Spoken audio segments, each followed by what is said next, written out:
So we're the Opulent Explorer, as you know, and we like to try to marry the opulence and the exploration. Now, for Lindblad National Geographic, you're a 10 out of 10 on exploration. There's just no question about it. And, it goes without saying to a lot of us, but maybe not to our guests and clients who are watching this, how extraordinary you are in the exploration space, which, of course, we're going to get into. But one of the things I'd like to know is a lot of our guests book a Uniworld for the luxury or the Silver Seas, Oceania, less, but certainly Seabourn. And we don't have to be luxury to everybody, but I'm wondering what luxury is or how it's defined with you and how you would try to lure some of our people from that marketplace into yours and who is appropriate. Yeah, that's a really great question. It's one I get asked a lot. So I think it really comes down to what luxury truly is. And for us, luxury is about access. Luxury is the access to the most remarkable remote places on the planet. And a lot of that comes down to size of ship.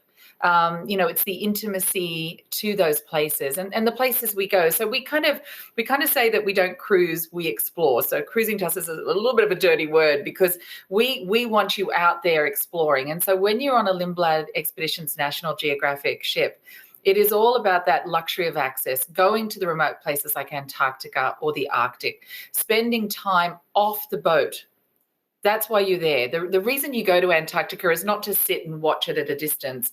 It's to be enveloped by it, to truly understand it.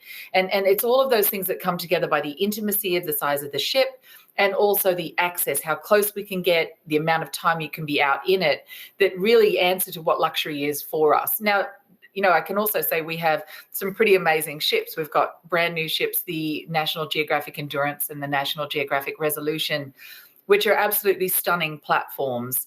One of the things that is a real hallmark for us is all of our ships have so much light and glass because even if you're on a beautiful ship, the whole reason you're there is to see outside. So that's one of the hallmarks.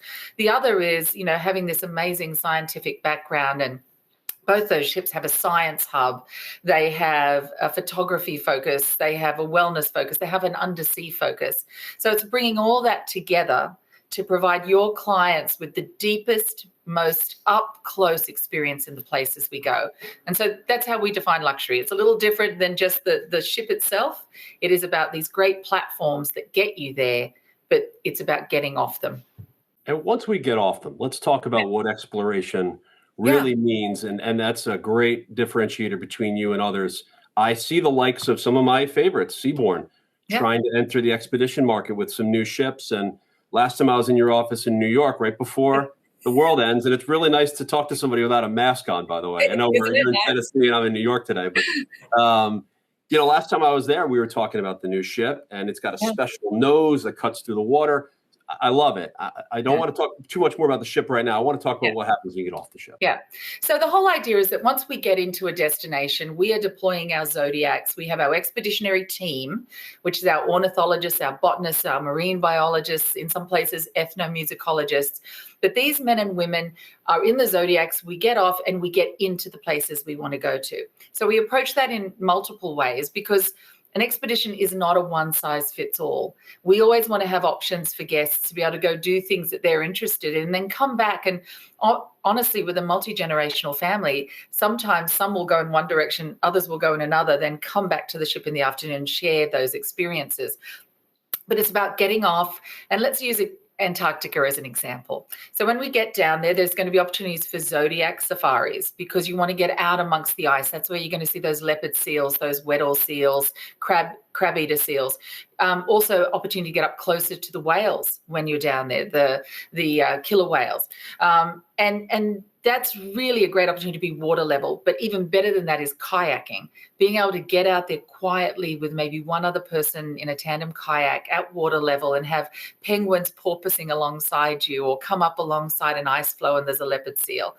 Then the next step is getting you off onto the ice, right? Visiting into the penguin rookeries, having the opportunity to sit quietly and have these little guys wandering past you.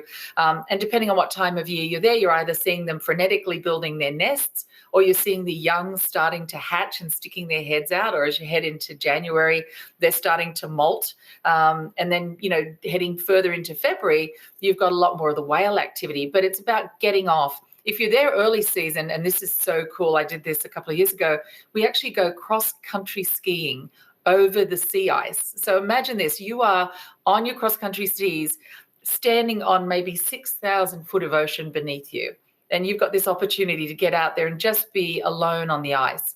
So these are the kind of remarkable experiences, but in everywhere we go, it's hiking, it's the opportunity to get out with our National Geographic certified photo instructors and really learn how to get the best images. It's being out with our wellness specialists, being able to do stretch classes, you know, surrounded by green sea turtles coming up alongside the boat. So it really is about how we access that outside world, get you out to explore it, and then come back in the evening for the chance to talk about it and share those experiences.